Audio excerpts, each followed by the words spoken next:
विचारांसाठी ते दोन्ही भाऊ एक आले असते तर पूर्ण महाराष्ट्राने त्यांचा स्वागत केला असता. जे बाळासाहेब ठाकरेजींना मानत होते ते सगळे त्यांच्या गळ्यात हात टाकले असते. पण आज पूर्ण महाराष्ट्र पाहत आहे की दोन भाऊ एकत्रित आले कशासाठी, त्याचे कारण काय? त्याचं कारण फक्त सत्ता आणि खुर्ची. काय म्हणतात?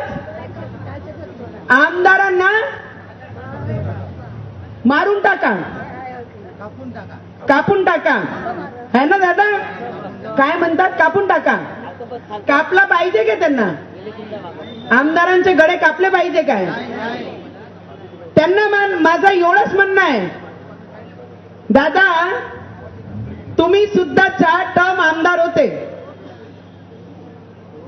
तुम्ही 4 टर्म आमदार होते, तुम्ही मंत्री होत्या, तेव्हा तुम्ही शेतकऱ्यांसाठी तुमची पोटदुखी बाहेर नाही आली.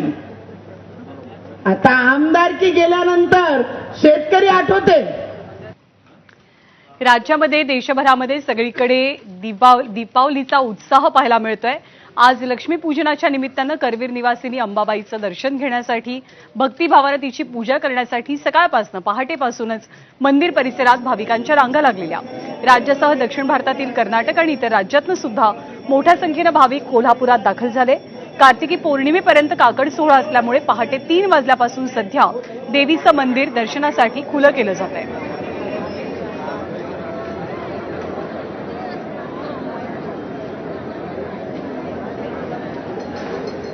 तर पुण्याच्या सारसबाग परिसरातील महालक्ष्मीला 16 किलो सोन्याच्या साडीचा शृंगार करण्यात आला. पुणेकरांनी महालक्ष्मीच्या दर्शनासाठी गर्दी केली आहे. सोन्याच्या साडीतील महालक्ष्मीचं दर्शन घेण्याचा योग केवळ दसरा आणि लक्ष्मीपूजनाच्या दिवशीच जुळून येतो. त्यामुळे पहाटेपासून पुणेकर महालक्ष्मी मंदिरामध्ये गर्दी करतानाचं दृश्य दिसलं. तर शिर्डीतल्या साई मंदिरातही पारंपरिक पद्धतीनं लक्ष्मी कुबेर पूजन करण्यात आलं. लक्ष्मीपूजनाच्या वेळेला साईबाबांच्या मूर्तीवरती विविध अलंकार चढवले गेले होते. तर लक्ष्मीपूजनाच्या वेळी दर्शनाची रांग ही तात्पुरती बंद ठेवण्यात आली होती. साई मंदिर दिवाळीच्या निमित्तानं आकर्षक फुलांनी सजवलं गेलं आहे.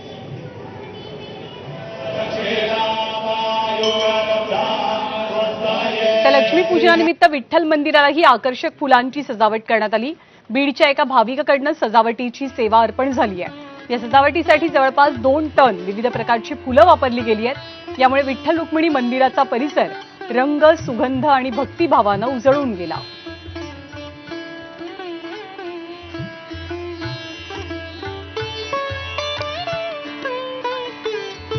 तर दिवाळीनिमित्त नांदेडच्या माहूरगडावरती श्री रेणुका देवीची अलंकार पूजा करण्यात आली. रेणुका देवीचं मंदिर आकर्षक फुलांनी सजवण्यात आलंय आणि दिवाळीच्या निमित्तानं पुजाऱ्यांच्या हस्ते रेणुका मातेची महाआरती संपन्न झाली. फुलांची आकर्षक सजावट आणि विद्युत रोषणाईमुळे मंदिर परिसरात भक्तिमय वातावरण पाहायला मिळत आहे.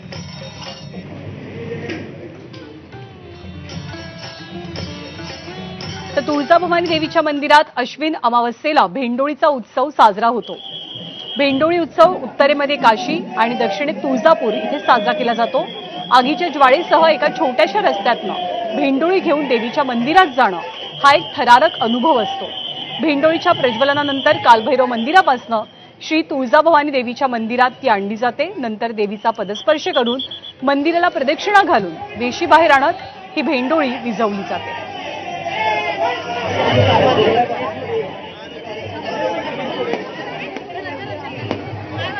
अवघ्या महाराष्ट्राचं कुलदैवत असलेल्या जेजुरीच्या खंडेराच्या गाभाऱ्याला फुलांची आकर्षक सजावट पाहायला मिळते.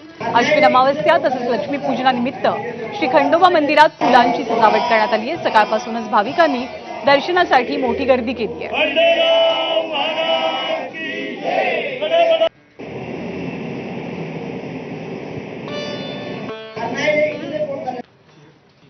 तर नाशिककर सुद्धा आजच्या दिवशी प्रभू काळारामाच्या दर्शनासाठी मोठी गर्दी करतात. सकाळपासूनच मंदिराबाहेर भाविकांची प्रचंड मोठी गर्दी दिसून येते.